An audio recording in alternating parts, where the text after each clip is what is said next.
अच्छा ठीक है, अब रिकॉर्डिंग स्टार्ट हो रही है। तो मैं आपको ये बता रही हूँ बेटे कि हम लोगों ने मिडिल ईयर की जो एनाटमी थी वो कल डिस्कस कर ली थी। आज मैं आप लोगों के साथ यूस्टेशन ट्यूब को डिस्कस करूंगी, ये काफी ज्यादा इंपॉर्टेंट है। और फिर यूस्टेशन ट्यूब से आगे हम लोगों ने क्या पढ़ना है, मिडिल ईयर के जितने भी डिजीजेस हैं उनके बारे में पढ़ना है। ठीक है, अब यूस्टेशन ट्यूब पढ़ने से पहले आपने कहा कि आपको कुछ मिडिल ईयर के अंदर एक पॉइंट समझ नहीं आया। वो पॉइंट ये था बेटे कि समझ लो कि ये जो है ना, ये रजिस्टर या ये पेज जो है वॉल है मिडिल ईयर की। ठीक है, अब होता यूं है कि इस पोस्टीरियर वॉल के अंदर ना ये आपके पास पड़ा हुआ होता है फेशियल नर्व। अब इस फेशियल नर्व की वजह से देखो, अगर मैं इधर से देखूंगी तो ये जगह क्या है फेशियल नर्व के लेटरली, और ये जगह क्या है फेशियल नर्व के मीडियली। ठीक है, और ये लेटरली, लेटरली भी एक एरिया यहाँ पे पड़ा हुआ होता है। इस एरिया को हम कहते हैं फेशियल रिसेस, जो कि फेशियल नर्व के क्या पड़ी हुई है, लिटरली पड़ी हुई है। ठीक है, फिजा ने कहा था ये रिवाइज करना, और फिजा खुद लेट आ रही है। तो हम ये पढ़े हैं, फिजा आ गई हैं, आप हमारे साथ हैं? फिजा आपको आवाज आ रही है मेरी? Yes ma'am. ठीक है बेटे, आपने कहा था ये रिवाइज करा दूंगी, मैं करा रही थी, आप थी नहीं। हम ये पढ़े हैं कि जो मिडिल ईयर है उसकी समझ लो ये जो रजिस्टर है ना, ये पोस्टीरियर वॉल है। सही है, इस पोस्टीरियर वॉल में ना ये पड़ी हुई है फेशियल नर्व। सही है, अब मैं अगर इधर से देखूंगी तो ये फेशियल नर्व का लेटरल एरिया है और ये फेशियल नर्व का मीडियल एरिया है। हमने कहा कि इसके लेटरल साइड पे भी एक एरिया मौजूद है और इसकी मीडियल साइड पे भी ना यहाँ पे नीचे एक एरिया मौजूद है। ठीक है, अब लिटरली जो एरिया मौजूद है this is your facial recess, और जो मीडियली एरिया मौजूद है, मेरी बात सुनो, यहाँ पे एक बंदा खड़ा होकर देख रहा है ना, तो उसको क्या नजर आ रहा है, उसको फेशियल नर्व नजर आ रही है।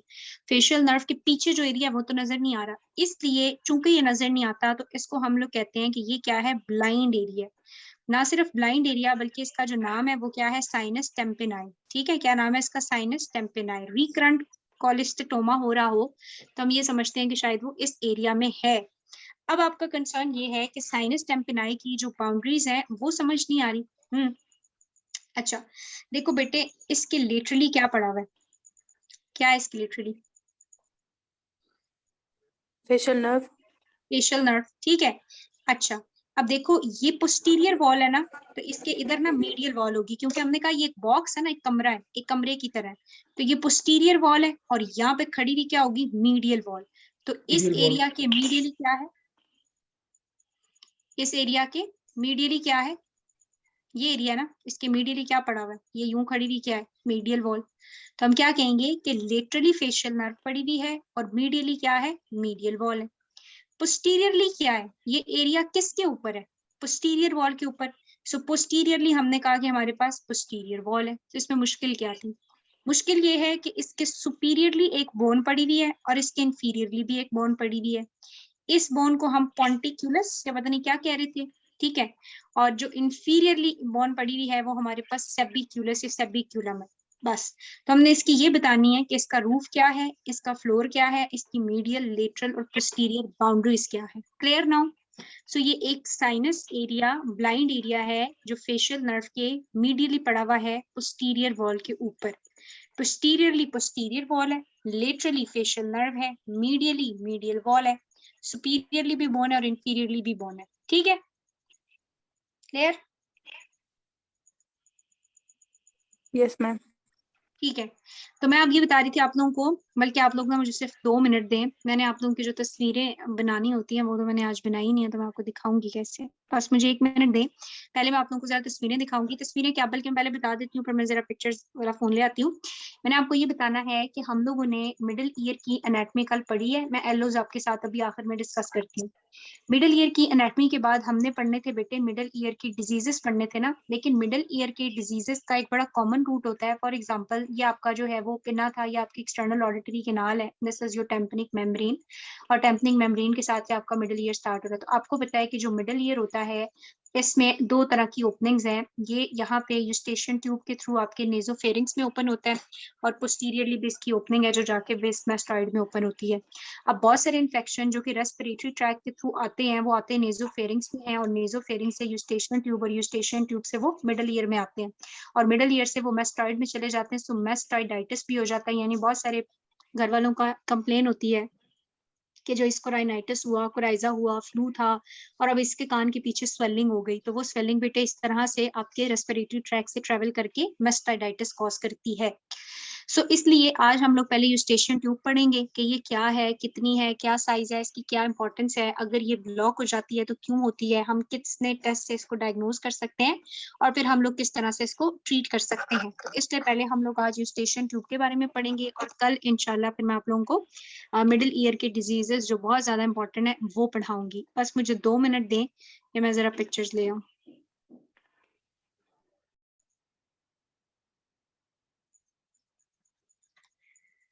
अच्छा, ठीक है, तो मैं आपको ये बता रही हूँ, बस ये होता है साथ साथ बच्चों को ऐड करने का मसला कि सारी स्क्रीन जो है वो खराब हो जाती है।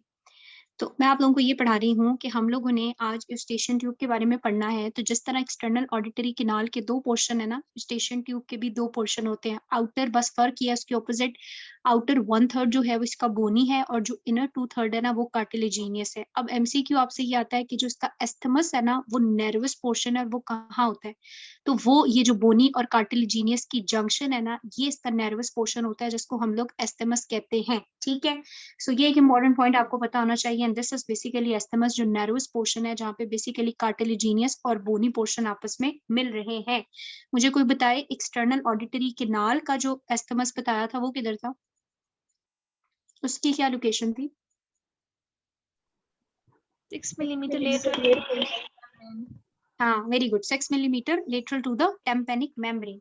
उसके बाद बेटे एक बड़ी इंपॉर्टेंट चीज आपसे ये पूछा जाता है कि जो मिडिल ईयर की डिजीजेस है ना वो बच्चों में बड़ी कॉमन है एज कम्पेयर टू अडल्ट्स। तो वो क्यों? और वो भी बच्चों में आप लोगों को ये हिस्ट्री मिलेगी कि जब बच्चा है इसको पहले ना कोई रेस्पिरेटरी इन्फेक्शन हुआ, ठीक है, वो कहेंगे जी पहले इसको कोई एक रेस्पिरेटरी इन्फेक्शन हुआ और अब इसको ना मिडिल ईयर डिजीज हो गया। तो मसला ये होता है कि जैसे मैं ऑलरेडी आपको बता रही थी अभी कि रेस्पिरेटरी इन्फेक्शन जब उसके नेजोफेरिंक्स में जाता है तो नेजोफेरिंक्स से वो चला जाता है ट्यूब में और ट्यूब से वो चला जाता है ईयर में। हम में ये इतना जल्दी नहीं फैलता क्योंकि हमारी जो ट्यूब है ना वो थोड़ी ऐसे 45 की एंगल पे प्लेस्ड होती है, लेकिन बच्चों में ये बड़ी शॉर्टर होती है, वाइडर होती है और हॉरिजेंटली प्लेस होती है, इसलिए इन्फेक्शन बड़ा जल्दी ट्रेवल करता है। और इसको आप लोग इस पिक्चर में बड़ा अच्छा देख सकते हैं कि इन्हें दिखाया हुआ है कि ये एक बच्चा है और इसकी देख लो आपको यूस्टेशियन ट्यूब थोड़ी हॉरिजेंटली लाइन की हुई है, लेकिन अगर हम अडल्ट की देखें तो उसकी 45 के एंगल पे होती है। दूसरी बात ये कि ये शॉर्टर भी होती है, वाइडर भी होती है, हॉरिजेंटल भी होती है। ये डिफरेंस आपने याद रखना है। आपसे वाइवा में पूछते हैं कि जी बच्चों में मिडिल ईयर डिजीज क्यों कॉमन है, क्यों रेस्पिरेटरी इन्फेक्शन के बाद उनको ज्यादातर मिडिल ईयर इन्फेक्शन हो जाता है, क्योंकि वो इन्फेक्शन उनका स्प्रेड करता है यूस्टेशियन ट्यूब की शॉर्टनिंग, वाइडनिंग और हॉरिजेंटल पोजीशन की वजह से। तो ये एक आपको पढ़ाना है। नेक्स्ट बात आ जाती है हमारे पास कि कौन से ऐसे मसल्स हैं जो आपकी यूस्टेशियन ट्यूब को क्लोज और ओपन करते हैं। ठीक है, सो ये आपने याद रखना है कि हमारे पास 2 इंपॉर्टेंट मसल्स होते हैं जिनको हम लोग कहते हैं लिवेटर विलाय पेलेटिनी और टेंसर विलाय पेलेटिनी। जो टेंसर विलाय है बेटे ये बेसिकली इसको ओपन करता है, लिवेटर तो सिर्फ इसको फैसिलिटेट करता है। ये मैं आपको जरा एक और तस्वीर में या लिख के समझाती हूँ, फिर मैं आपको बताऊंगी यूस्टेशियन ट्यूब के फंक्शन क्या है। फंक्शन के बाद ना जो सबसे इंपॉर्टेंट चीज या जो सबसे इंपॉर्टेंट थ्योरेटिकल या ऑस्की रिलेटेड काम आपको इस चैप्टर से आना चाहिए वो डिफरेंट तरह के टेस्ट है जो हम यूस्टेशियन ट्यूब की पेटेंसी को चेक करने के लिए परफॉर्म करते हैं। ठीक है, अब बेटे आपने इसमें थोड़ा सा समझना है, अभी सिर्फ पिक्चर्स को ध्यान में रख लो, फिर मैं जब लिखवाऊंगी तो मैं ज्यादा डिटेल से समझाऊंगी। ये हमने समझना है कि जो टेस्ट होते हैं ना ये 2 तरह के होते हैं, एक होते हैं बेटे फिजियोलॉजिकल टेस्ट और एक हम कहते हैं नॉन फिजियोलॉजिकल टेस्ट। जो नॉन फिजियोलॉजिकल टेस्ट है ना इनमें हम सिर्फ ये चेक करते हैं कि एनाटॉमिकली यूस्टेशियन ट्यूब ओपन है या नहीं है, फिजियोलॉजिकली उसकी वर्किंग ठीक है या नहीं वो हमारा कंसर्न नहीं है। नॉन फिजियोलॉजिकल पैसिव टेस्टिंग है, जबकि फिजियोलॉजिकल टेस्टिंग में हम मसल की वर्किंग को देखेंगे। अब इसमें डिफरेंट तरह के टेस्ट हैं, सिर्फ अभी नाम और इनकी ये पिक्चर्स देखो फिर मैं समझाती हूँ। सबसे पहला टेस्ट होता है वेल्स-सेल्वास टेस्ट। वेल्स-सेल्वास टेस्ट में बेटे पता है क्या करते हैं हम लोग, इसको कहते हैं कि अपना नाक बंद करो, मुंह बंद करो और जिस तरह मुंह के अंदर ना मतलब हवा फुलाओ। ठीक है, तो जब अपने मुंह के अंदर हवा फुलाती है तो बेटे यहाँ पे ना प्रेशर क्रिएट होता है, ये प्रेशर जो है वो यूस्टेशियन ट्यूब को ओपन कर देता है। यूस्टेशियन ट्यूब जब ओपन होती है तो आपको पता है इधर टेम्पेनिक मेम्ब्रेन है, वो टेम्पेनिक मेम्ब्रेन बल्ज आउट करती है। उस बल्जिंग को हम ये ऑटोस्कोप, दिस इज ऑटोस्कोप, तो हम ऑटोस्कोप की मदद से देख लेते हैं। तो अगर टेम्पेनिक मेम्ब्रेन बल्ज आउट हुई है इसका मतलब है यहाँ पे जो प्रेशर क्रिएट हुआ वो यूस्टेशियन ट्यूब और यूस्टेशियन ट्यूब से आपके एक्सटर्नल ईयर तक आ गया है, यानी कि एनाटॉमिकली जो अलाइनमेंट थी वो बिल्कुल ठीक है, कहीं पे भी ब्लॉकेज नहीं है। मसल्स का इसलिए मसला नहीं है का पता नहीं चलता क्योंकि ये जो ओपन हुई है और हवा गई है ये तो प्रेशर की वजह से गई है ना, so that's why this is a non physiological testing, that is Valsalva's test. उसके बाद बेटे हम लोग एक और टेस्ट करते हैं। देखो जो छोटा सा बच्चा है, 1 साल का बच्चा है, उसको तो नहीं ना मैं कह सकती कि अपना मुंह फुलाओ, है ना, वो तो नहीं फुलाएगा। उसके अंदर हम लोग ये करते हैं कि हमारे पास ये एक बैग होता है जिसको हम पॉलिटाइजर बैग कहते हैं, इसके साथ ये पीछे वो एक होती है पंप सा जैसे हम प्रेशर देते हैं, और ये ट्यूब होती है। तो ये ट्यूब हम लोग उसका खुद जो मुंह है वो बंद करते हैं, नॉस्ट्रल में ये ट्यूब रखते हैं, इसको प्रेशर देते हैं, अगेन यहाँ पे प्रेशर बिल्डअप होगा और यूस्टेशियन ट्यूब बल्ज आउट करेगी। हम ऑटोस्कोप से देख लेंगे। सो ये 2 बंदे मिलकर परफॉर्म करते हैं, सो हमें पता चल जाता है। तीसरा जो पैसिव टेस्ट है यानी यही नॉन फिजियोलॉजिकल टेस्ट है, इसको बेटे हम लोग कहते हैं टॉयनी बीस टेस्ट, ठीक है। इसमें वो नॉस्ट्रल्स को बंद करती है और पानी पीती है। देखो पानी पीने से ना स्वॉल्विंग रिफ्लेक्स होता है। अब आपने पहले कहीं पढ़ा हुआ होगा। अच्छा, पिक्चर्स दिखाने का सिर्फ बेटे ये मकसद होता है कि आप लोगों को थोड़ा सा जहन में आ जाए कि हम क्या पढ़ने वाले हैं। सारी डिटेल्स मैं अभी पढ़ाऊंगी, कंफ्यूज या परेशान नहीं होना। आपने थोड़ा सा पहले पढ़ा होगा कि नॉर्मली जो आपकी यूस्टेशियन ट्यूब होती है ना वो क्लोज हो जाती है। कल भी मैंने आपको बताया था उसका 0 वॉल्यूम है।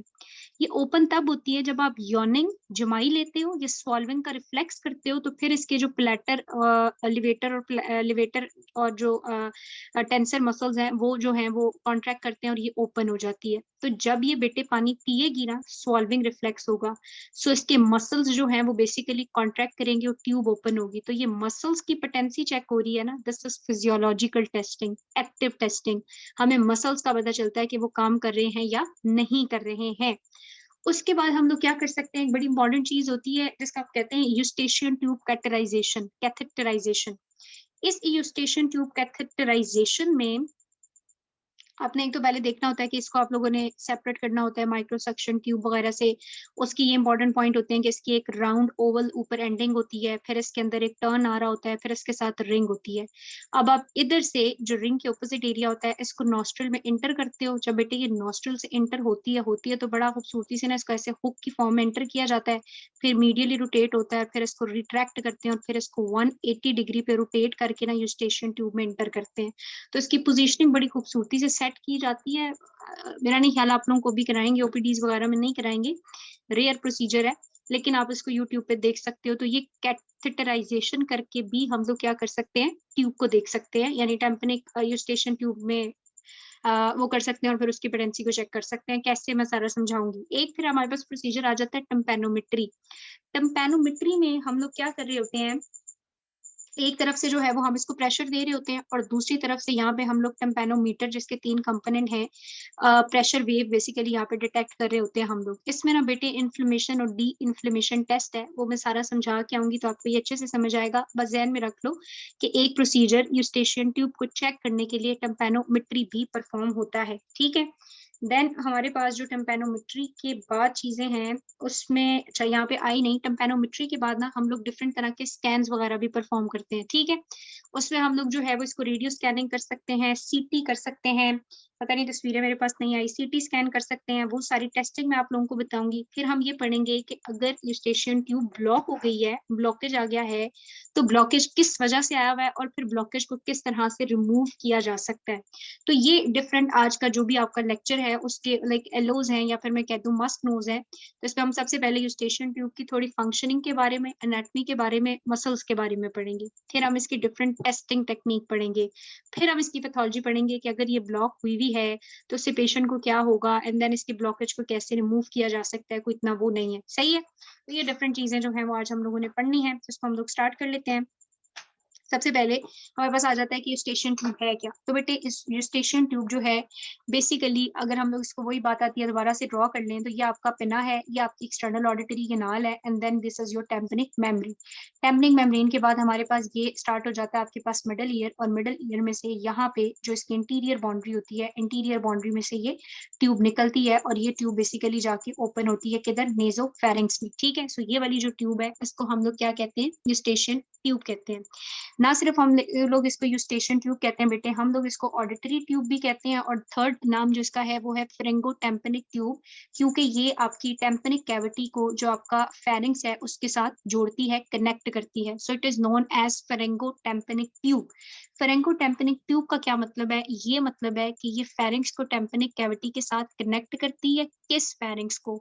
नेज़ोफेरिंक्स की जो लेटरल वॉल है बेटे, अपने याद रखना है, नेज़ोफेरिंक्स की लेटरल वॉल को ये कनेक्ट करती है टेम्पैनिक मेम्ब्रेन की एंटीरियर वॉल के साथ, ठीक है? सो ये नेज़ोफेरिंक्स की लेटरल वॉल को कनेक्ट कर रही है टेम्पैनिक मेम्ब्रेन की एंटीरियर वॉल के साथ। सो ये इसका हो गया एनाटॉमिकल लोकेशन या एनाटॉमिकल इसकी जो भी इंपॉर्टेंस है या इसका जो भी काम है। अब नेक्स्ट बात आ जाती है कि इस यूस्टेशियन ट्यूब के, जैसे मैं अभी आपको डायग्राम में दिखा के आई हूँ कि हमने कहा यूस्टेशियन ट्यूब के 2 तरह के पार्ट्स होते हैं, यानी कि हम लोग इसको डिवाइड करते हैं 2 पार्ट्स में। तो एक्सटर्नल ऑडिटरी कैनाल के बिल्कुल ऑपोजिटली हम कहेंगे कि इसका जो लेटरल 1/3 है दैट इज बेसिकली बोनी, जबकि यहाँ पे जो लेटरल 1/3 था वो क्या था? कार्टिलेजिनियस था, ठीक है? और बेटे इसका जो मीडियल 2/3 पोर्शन होता है, यानी जो अंदर की तरफ मीडियल 2/3 पोर्शन है, वो आपके पास बेसिकली क्या है? कार्टिलेजिनियस है। अब आ जाता है क्वेश्चन कि इनका नर्वस पॉइंट कौन सा है, तो वो मैं आपको बता के आई हूँ कि जहाँ पे आपके पास बोनी और कार्टिलेजिनियस की जंक्शन है, ये नर्वस पोर्शन होता है और इस पोर्शन को हम क्या नाम देते हैं? एस्थमस कहते हैं। क्लियर? यहाँ तक कोई मसला तो नहीं हो रहा ना? समझ आ रही है ना तुम लोगों को? अच्छा, उसके बाद बेटे तुम लोगों को ये याद रखना है कि इसका ये जो कार्टिलेजिनियस पार्ट है ना, ये कार्टिलेजिनियस पार्ट क्या कर रहा होता है, आपके पास जो नेजोफेरिंक्स है ना, उसके अंदर थोड़ा सा प्रोट्रूडेड होता है। समझ लो ये नेजोफेरिंक्स स्टार्ट हो गया, तो ये थोड़ा सा नेजोफेरिंक्स के अंदर प्रोट्रूडेड होता है। इस प्रोट्रूजन को हम कहते हैं ट्यूरस ट्यूबेरस, ठीक है? सो ये ट्यूरस ट्यूबेरस है क्या? बेसिकली प्रोट्रूजन है cartilaginous part of Eustachian tube की इनटू द नेजोफेरिंक्स। क्लियर? सो ये बात होगी। अब आ जाती है बात हमारे पास इंपॉर्टेंट कि इस यूस्टेशियन ट्यूब का अडल्ट्स के अंदर और बच्चों के अंदर अगर हम बात करेंगे तो डिफरेंस क्या है। सो ये मैं आपको लिखवा के आई हूँ अभी, पहले पीछे सॉरी बता के आई हूँ कि इन्फेंट्स के अंदर अगर हम देखें, नॉर्मली अगर आप लोग बेटे देखोगे तो हमें बताना है ये 45 डिग्रीज का एंगल बना रही होती है इंटीरियर बाउंड्री या इंटीरियर वॉल अगर हम कहें मिडल ईयर की उसके साथ, ठीक है? लेकिन बच्चों में क्या मसला आ जाता है, बच्चों के अंदर एक तो ये हॉरिजेंटल होती है, यानी इसका जो एंगल है वो थोड़ा स्ट्रेट हो रहा होता है। दूसरी बात हमने कहा ये स्मॉलर होती है, और तीसरी बात हमने याद रखनी है ये वाइडर होती है। ये तीनों पॉइंट्स आपने मस्ट मेंशन कर लिए। इसलिए बच्चों में after respiratory infection middle ear infection का रिस्क बहुत ज्यादा होता है, क्योंकि ये बड़ा इंपॉर्टेंट रूट है जिसके थ्रू रेस्पिरेटरी इन्फेक्शन ट्रेवल करता है और स्प्रेड करता है टुवर्ड द मिडिल ईयर, ठीक है? अच्छा, बच्चों के अंदर ओवरऑल इसकी जो लेंथ है बेटे वो 16 से 18 मिलीमीटर होती है, और हमारे अंदर देखें तो वो ऑलमोस्ट 36 है मेरा ख्याल है। तो ये बात है। एस्थमस की जो मैंने आपको बताई, नैरोइंग बताई, नैरोइंग वाली जगह की भी आपने पोजीशन वो याद रखनी है। डायमीटर 3 मिलीमीटर होता है। अब बात कर लेते हैं हम लोग इसके ना यूस्टेशियन ट्यूब के थोड़े मसल्स की बात कर लेते हैं और कंपोनेंट्स की बात कर लेते हैं। मसल्स और कंपोनेंट से पहले मैं आपको इसका एक एरिया बताती हूँ, जिसको बेसिकली हम लोग कहते हैं ऑस्मन्स एरिया ऑफ फैट या ऑस्मन्स पैड ऑफ फैट, ठीक है? ये ऑस्मन्स पैड ऑफ फैट जो है, यहाँ पे इलास्टिन पड़ा हुआ होता है। मुझसे सही ड्रॉ तो नहीं होगी, मैं आप लोगों को साथ बुक से दिखाती हूँ, ठीक है? यहाँ पे एक मसल पड़ा हुआ है, एक मसल यहाँ पे पड़ा हुआ है। अब यहाँ पे बीच में ना ऑस्टेशियन ट्यूब है, ये समझ लो बेटे मैंने ट्यूब ड्रॉ की है, ये इस ट्यूब को लाइन करें। इस ट्यूब के ना बिल्कुल ये जो एरिया पड़ा हुआ है ना, फैट होता है सारे का सारा, इसको हम कहते हैं ऑस्मन्स पैड ऑफ फैट। ये जो ऑस्मन्स पैड ऑफ फैट है बेटे, ये नॉर्मली डोमिनेटिंग होता है और नॉर्मली क्या करता है, आपकी ट्यूब को क्लोज रखता है। और रेस्ट पे अगर हम बात करेंगे तो ये ट्यूब रहती भी क्लोज है। अभी रेस्ट पे हूँ ना, मैं कोई काम नहीं कर रही, मैं बात नहीं कर रही, मैं खाना नहीं खा रही, यौन नहीं कर रही, रेस्टिंग पोजीशन है मेरी, तो ये ट्यूब क्या है, क्लोज है। किसकी वजह से क्लोज है? ऑस्मन पैड ऑफ फैट की वजह से क्लोज है।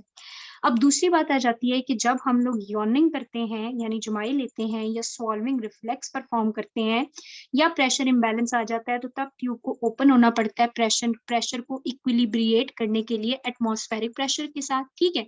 यानी कि आपकी ये जो अंदर नेजल कैविटी है, नेजल कैविटी से यूस्टेशियन ट्यूब है और ये आपका मिडल ईयर है, ठीक है? और मिडल ईयर जो है एक्सटर्नल ऑडिटरी कैनाल है और ये आपका पिन है। तो अगर यहाँ पे आके कोई प्रेशर ज्यादा हो गया है तो वो प्रेशर इस रास्ते बेटे बाहर निकल जाता है और आपका इक्विलिब्रियम रहता है, मेंटेन रहता है। तो यही तो इसका बेसिकली फायदा होता है कि ये प्रेशर को इक्विलिब्रिएट करने में, वेंटिलेशन में आपको हेल्प करती है। नॉर्मली क्लोज है, लेकिन ड्यूरिंग यॉर्निंग और स्वॉल्विंग ये कैसे ओपन हो जाती है? तो ड्यूरिंग यॉर्निंग एंड स्वॉल्विंग आपके पास ये जो मसल्स है ना, ये मसल थोड़ा सा नीचे की तरफ होता है बेटे, यॉर्निंग और स्वॉल्विंग के दौरान कॉन्ट्रैक्ट करता है तो अलाइन हो जाता है, जिसकी वजह से ट्यूब खुलती है। मैं भी आपको बुक से डायग्राम दिखाती हूँ। तो दिस इज टेंसर, क्या नाम है इसका? हाँ, this is your tensor veli palatini, ठीक है, और this is your levator veli palatini. इसी तरह आपके पास तीसरा मसल भी होता है। अब जो ये जो टेंसर विलाई प्लेटनी है, इसके भी जो स्पेशली बेटे मीडियल फाइबर्स है ना, उन मीडियल फाइबर्स को हम डायलेटर ट्यूब्स या डायलेटर फाइबर्स भी कहते हैं। इनका मेन होली सोली काम है ओपन करना ड्यूरिंग स्वॉल्विंग या यॉर्निंग। ये कॉन्ट्रैक्ट करते हैं, स्ट्रेट हो जाती हैं, ट्यूब को ओपन करते हैं। जो लिवेटर विलाई प्लेटनी है, ये एक असिस्टेड मसल है जो इसको ओपन करता है असिस्टेंस में, मतलब इसको हेल्प कर रहा होता है। और साथ ही साथ जो है ये सारा जो ऊपर बैंड पड़ा हुआ है, ये भी हमारे पास क्या होता है, इलास्टिन बैंड होता है, और ये भी इनको साथ में ट्यूब की ओपनिंग क्लोजिंग में फैसिलिटेट कर रहा होता है। तो ये इसकी थोड़ी सी फंक्शनिंग है। मैं आपको जरा बुक से ये मसल्स भी दिखा देती हूँ ताकि आपको थोड़ा क्लियर हो जाए। हम डिंगरा से देख रहे हैं, इसका ओवरव्यू हो गया, और यहाँ पे अब हमने इसके मसल्स की बात की है, तो यहाँ पे इसने इसको बनाया हुआ भी है। यानी बेटे ये देखो, ये बीच में आपकी ट्यूब है, ये आपके पास इलास्टिन है, ठीक है, ये आपके पास जो है वो टेंसर है, और ये आपके पास लिवेटर है। This is Ostmann's pad of fat. ये Ostmann pad of fat normally इसको क्लोज रखता है, पुश करके रखता है, लेकिन यॉर्निंग और सॉल्विंग के दौरान ये कॉन्ट्रैक्ट करता है। जब ये कॉन्ट्रैक्ट करता है तो इसको पुल करता है, जिसकी वजह से आपकी जो ट्यूब है वो क्या होती है, खुल जाती है, ठीक है। सो ये इसकी एक नॉर्मल जो मेंटेनेंस है वो इस तरह से हुई भी है। अब अगर ये नॉर्मल मेंटेनेंस इसकी इस तरह से है, तो नेक्स्ट चीज हमारे पास आ जाती है कि इस स्टेशन ट्यूब का फंक्शन क्या है, ये अल्लाह ताला ने क्यों हमें दे दी या क्यों बनी हुई है, ये क्या इतना मेजर काम परफॉर्म करती है। सबसे पहली बात वही आपको भी पता है कि ये मिडिल ईयर के प्रेशर को इक्विलिब्रिएट करती है एटमॉस्फेरिक प्रेशर के साथ। ये वो रास्ता है जो प्रेशर को दोनों तरफ से निकाल के इक्विलिब्रिएट कर देता है। सो मेन इसका काम क्या है, प्रेशर इक्विलिब्रिएट करना। ठीक है, समझ आ रही है तुम लोगों को, मुश्किल तो नहीं लग रहा? हाँ जी, समझ आ रही है? Yes, ma'am. आ Yes, रही है। ma'am. ठीक है, तो मेन बेटे इसका क्या काम है, प्रेशर को इक्विलिब्रिएट करना, ठीक है, दोनों तरफ बैलेंस करना, एटमॉस्फेरिक प्रेशर और जो मिडिल ईयर का प्रेशर है उसको इक्विलिब्रिएट करना। अब कहता है कि कैसे ये इक्विलिब्रिएट करती है, तो आपने ये याद रखना है, मैंने आपको भी समझाया कि नॉर्मली ये आपके पास क्या होती है, रेस्टिंग पोजीशन में क्लोज होती है, ठीक है। और रेस्टिंग पोजीशन में इसकी क्लोजिंग की सिग्निफिकेंस ये है बेटे, अगर ये हर वक्त खुली होगी तो आपको पता है आपका जो नेजोफेरिंक्स है, उधर खाना भी जाता है, पानी भी जाता है, सब कुछ वो ट्रेवल करके आपके कान तक आएगा, तो बहुत सारे मसले होंगे, इन्फेक्शन भी आएंगे, बहुत सारे मसले होंगे। इसलिए नॉर्मली ये अल्लाह ताला ने बड़ी अच्छी रखी हुई है कि क्लोज होती है। सिर्फ यॉर्निंग के दौरान या सॉल्विंग के दौरान जब नेगेटिव प्रेशर क्रिएट होता है तभी ओपन होती है, और ये फौरन आपके प्रेशर को इक्विलिब्रिएट कर देती है, ठीक है। सो रेस्टिंग पोजीशन पे ये कंट्रोल होती है so as to prevent entry of food and infection, ठीक है। सो फूड एंड इन्फेक्शन की एंट्री को नॉर्मल कंडीशन में ये प्रिवेंट कर रही होती है। लेकिन वो कहता है कि ड्यूरिंग यॉर्निंग या फिर आपकी वही बात आ जाती है ड्यूरिंग स्वॉल्विंग, क्या होगा, डिफरेंट तरह की चीजें होंगी। सबसे पहले जब आप खाना खा रहे हो या आप सॉलो कर रहे हो, आप यॉर्न कर रहे हो, तो आपका जो सॉफ्ट पैलेट है ना वो मूव करता है। सॉफ्ट पैलेट के ऊपर बेटे बेसिकली टेंसर्स अटैच होते हैं, और अभी आप आगे जाके पढ़ेंगे कि जिन लोगों में क्लेफ्ट पैलेट होता है, इस तरह की कोई कंजेनिटल एनोमली है, तो उनमें ये ट्यूबल प्रॉब्लम्स भी आ जाते हैं, ट्यूबल डिसफंक्शन भी होता है। जो सॉफ्ट पैलेट जो है उसके ऊपर इसकी अटैचमेंट है, जैसे ही सॉफ्ट पैलेट जो है वो खाने से मूव करेगा तो फौरन आपके पास जो टेंसर विलाई प्लेटनी है, इनने कॉन्ट्रैक्ट करना है। जब इनने कॉन्ट्रैक्ट करना है तो अभी हम पढ़ के आए हैं कि ट्यूब ने ओपन हो जाना है। ट्यूब ने ओपन होना है तो एयर ने ट्यूब में एंटर होना है, और फिर एयर ने ट्यूब से आपसे पिना से बाहर निकल जाना है, और यूं अंदर जो एक मेंटेनेंस है वो मेंटेन रहेगी, ठीक है, इक्विलिब्रियम मेंटेन रहेगा। दूसरा बेटे इसका क्या काम है, एक तो इसने प्रेशर को बैलेंस कर दिया, दूसरा इसका काम है कि ये मिडिल ईयर की बहुत सारी सिक्रीशंस को भी ड्रेन करती है। वही बात अगेन अगेन आ जाती है कि Eustachian tube and then this is your middle ear, and ये आपके पास यूस्टेशियन ट्यूब नेजोफेनिक्स में है। तो यहाँ पे अगर सिक्रीशंस हैं वो एक्यूमुलेटेड हैं, या जो भी हमने, इसलिए तो कहते हैं कि कान का एक बड़ा अपना नेचुरल मैकेनिज्म होता है ड्रेनेज का। तो ये बहुत सारी मिडिल ईयर की सिक्रीशन को नेजोफेरिंक्स एंड फिर वहां से वो आगे आपके इसोफेगस और स्टमक वगैरह में जाके या फिर बाहर भी आ जाता है। तो बहुत सारी सिक्रीशन की ड्रेनेज के लिए भी एक इंपॉर्टेंट रूट वे है या पाथवे है। तीसरी बात हमारे पास बेटे इंपॉर्टेंट है, थोड़ी समझने वाली है, इसको जरा समझना, डिंगरा में लिखी हुई है लेकिन थोड़ा और तरह से। तीसरी बात बेटे ये वो कहता है कि आपका जो मिडिल ईयर है ना, आपने ये याद रखना है, उसकी लाइनिंग को अगर हम देखें तो उसमें ना हमारे पास म्यूकोजा भी है, सब म्यूकोजा भी है। अब मसला क्या है, मसला ये है कि इसका जो म्यूकोजल सेल है ना लाइनिंग के, मैं थोड़ा बड़ा ड्रॉ करी हूँ, ये जो म्यूकोजल सेल्स हैं इनका ये सीन होता है कि ये सरफेस से ना बहुत ज्यादा ऑक्सीजन एब्जॉर्ब करते हैं, ठीक है। जब ये बहुत ज्यादा ऑक्सीजन को अच्छा, ये बहुत ज्यादा ऑक्सीजन को क्या करते हैं, एब्जॉर्ब करते हैं बेटे। जब ये बहुत ज्यादा ऑक्सीजन को एब्जॉर्ब करते हैं तो बहुत ज्यादा कार्बन डाइऑक्साइड को ये बाहर सरफेस पे फेंक देते हैं। देखो सरफेस ये है ना, ये यूस्टेशियन ट्यूब है, ये तो मैंने इसका सेल थोड़ा बड़ा ड्रॉ कर दिया ना, समझ लो ये यूस्टेशियन ट्यूब की सेल्स है, ये सरफेस है यूस्टेशियन ट्यूब की। ये कार्बन डाइऑक्साइड बाहर मेंटेन, बेटे ये जो कार्बन डाइऑक्साइड यहाँ पे बाहर होता है ना, इसका फायदा क्या है, क्या फायदा है इसका, क्या लगता है आपको क्या फायदा होगा? मिडल ईयर की जो एयर है इसमें कार्बन डाइऑक्साइड बहुत ज्यादा, ऑक्सीजन बहुत कम। एरोबिक बैक्टीरिया को ग्रो करने के लिए क्या चाहिए होता है? ऑक्सीजन। तो ऑक्सीजन नहीं है, तो इसलिए एरोबिक बैक्टीरिया यहाँ पे ग्रो नहीं कर सकता। ठीक है, सो इसकी जो म्यूकोजल लाइनिंग है उसकी बड़ी ज्यादा इंपॉर्टेंस है कि उसकी इस तरह से अडेप्टेशन हुई हुई है कि एक एनएरोबिक एनवायरनमेंट क्रिएट हुआ है, और एनएरोबिक एनवायरनमेंट की वजह से एरोबिक बैक्टीरिया की जो ग्रोथ है वो यहाँ पे बिल्कुल भी नहीं हो सकती। ठीक है, अब आपने ये चीज यहाँ पे समझ ली तो बहुत अच्छी बात है। आगे जाके हम बेटे ये पढ़ेंगे कि जो यूस्टेशियन ट्यूब है ना, ये और जो आपके पास टेम्पनिक मेम्ब्रेन, क्योंकि यहाँ पे टेम्पनिक मेम्ब्रेन प्रेजेंट है ना, यार इधर मिडल ईयर है, ठीक है, ये इधर करके ये ट्यूब है ना, समझ लो, और ये आपकी टेम्पनिक मेम्ब्रेन। तो अगर टेम्पनिक मेम्ब्रेन रप्चर हो जाती है ना, तो ये सारी एयर बाहर निकल जाती है, ये इम्बैलेंस हो जाता है, कार्बन डाइऑक्साइड भी निकल जाता है। जब कार्बन डाइऑक्साइड सारा रश आउट हो जाता है तो यहाँ पे कंडीशन फेवरेबल हो जाती है for infection. So aerobic bacteria यहाँ पे बहुत ज्यादा ग्रो करते हैं और इन्फेक्शन बहुत जल्दी प्रोसीड होता है। तो ये इन्फेक्शन इसलिए भी यूस्टेशियन ट्यूब में नहीं होता क्योंकि इसका एनवायरमेंट फेवरेबल नहीं है अंडर नॉर्मल सर्कमस्टांसेस। तो ये भी आपने बेटे याद रखना है। सो यहाँ तक जो भी मेरे साथ आप लोग हैं, मैंने आपको सबसे पहले यूस्टेशियन ट्यूब की थोड़ी वर्किंग के एनाटॉमी के बारे में बताया कि इसकी सिग्निफिकेंस क्या है, कि ये इंटीरियर वॉल में है, सो ये नेजोफेरिंक्स को टेम्पनिक कैविटी को अपने इसमें कनेक्ट कर रही है। फिर हमने कहा बोनी पार्ट है और कार्टिलेजिनियस पार्ट है, जो इनकी जंक्शन है दैट इज एस्टिमस। क्लियर। फिर हमने कहा कि इसका थोड़ा फंक्शन में देख लें तो इसके हमारे पास 2-3 मसल्स होते हैं और एक वो ऑस्मेन पैड ऑफ फैट होता है जो इसको क्लोज रखता है। फिर और क्या बात हुई, फिर बात होगी इसकी इंपॉर्टेंट फंक्शनिंग की, और फंक्शनिंग के तीनों स्टेप्स आपने याद रखने हैं कि एक तो ये वेंटिलेशन में बड़ी इंपॉर्टेंट है, सही है। दूसरी बात मैंने कहा कि ये ड्रेनेज करती है, सिक्रीशंस का ड्रेनेज करती है, और तीसरा हमने कहा ये वहाँ पे एनएरोबिक एनवायरनमेंट इसका म्यूकोजा मेंटेन रखता है, क्योंकि म्यूकोजा बहुत ज्यादा ऑक्सीजन को मेंटेन रखता है। थर्ड इंपॉर्टेंट बात ये कि अडल्ट्स में और इन्फेंट्स की यूस्टेशियन ट्यूब में फर्क होता है। क्या 3 पॉइंट्स है इन्फेंट की यूस्टेशियन ट्यूब में, क्या मसले हैं? स्मॉल है, हॉरिजेंटल है और और वाइड है। वाइडर। ठीक है बेटे, सो ये बात हो गई। अब बेटे आ जाती है बात सारी की सारी, आप लोगों ने अब जो अच्छी सी समझनी है मेरे से, वो आ जाती है बात इसकी टेस्टिंग की, और यहाँ पे आपकी बस ग्रिप होनी चाहिए। ठीक है, मुश्किल नहीं है, अगर तुम लोग समझोगे तो विदिन 10 मिनट्स हम इसको कर लेंगे। टेस्टिंग में बेटे मैंने अभी आप लोगों को समझाया कि हम लोगों ने यूस्टेशियन ट्यूब की पोटेंसी को अगर चेक करना है ना, तो हम टेस्टिंग सीरीज को 2 पार्ट्स में डिवाइड कर देते हैं। हम कहते हैं हम एक पैसिव टेस्टिंग करेंगे और हम एक एक्टिव टेस्टिंग करेंगे। पैसिव टेस्टिंग को हम कहते हैं नॉन फिजियोलॉजिकल टेस्टिंग। क्या कहते हैं? Non physiological testing. Non physiological testing बेटे हम इसको इसलिए कहते हैं क्योंकि इस टेस्टिंग में हम लोग सिर्फ उसकी क्या चेक कर रहे हैं, एनाटॉमिक अलाइनमेंट चेक कर रहे हैं। हम ये चेक कर रहे हैं कि एनाटॉमिकली वो ओपन तो है, वो कहीं ब्लॉक तो नहीं हुई हुई, प्रेजेंट तो है, बीच में से ब्रेक तो नहीं है, रप्चर तो नहीं है, क्या तो नहीं है, ये तो नहीं है, वो, यानी सिर्फ एनाटॉमिकल लोकेशन और एनाटॉमिकल अलाइनमेंट हम चेक कर रहे हैं। इसमें हम लोगों का मसल की वर्किंग के साथ या यूस्टेशियन ट्यूब की वर्किंग के साथ कोई कंसर्न नहीं है, इसलिए हम कहते हैं कि ये नॉन फिजियोलॉजिकल टेस्टिंग है। उसके बाद बेटे एक्टिव टेस्टिंग आएगी।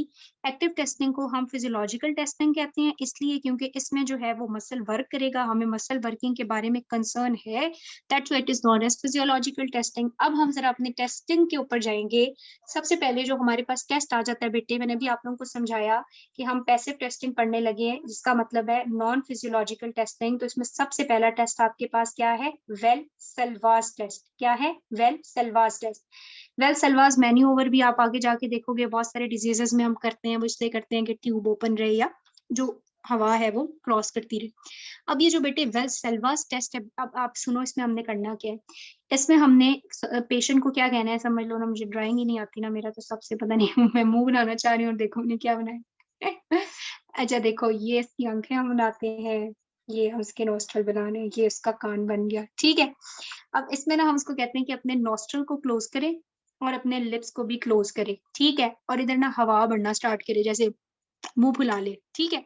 जब बेटे वो हवा भरेगी ना, यहाँ पे प्रेशर क्रिएट होगा। जब जैसे ही वहां पे प्रेशर क्रिएट होगा तो यूस्टेशियन ट्यूब जो कि क्लोज थी वो ओपन हो जाएगी। जब यूस्टेशियन ट्यूब ओपन हो जाएगी तो ये देखो कि आपका this is external auditory canal, this is your tympanic membrane जो यूं रिट्रैक्टेड होती है, और फिर आपके पास ये मिडल ईयर एंड ये आपकी यूस्टेशियन ट्यूब। तो जैसे यूस्टेशियन ट्यूब में हवा आएगी तो वो हवा इधर आएगी और वो हवा इसको क्या करेगी, बल्ज आउट करेगी। और ये बल्जिंग हम यहाँ से ऑटोस्कोप की मदद से देख लेंगे। अगर ये बल्जिंग हो गई इसका मतलब है नेजोफेरिंक्स का जो कनेक्शन है यूस्टेशियन ट्यूब और ईयर के साथ वो बिल्कुल ठीक है, वो एनाटॉमिकली अलाइन है, वो ऑब्स्ट्रक्टेड नहीं है, वो डिरेंज नहीं है।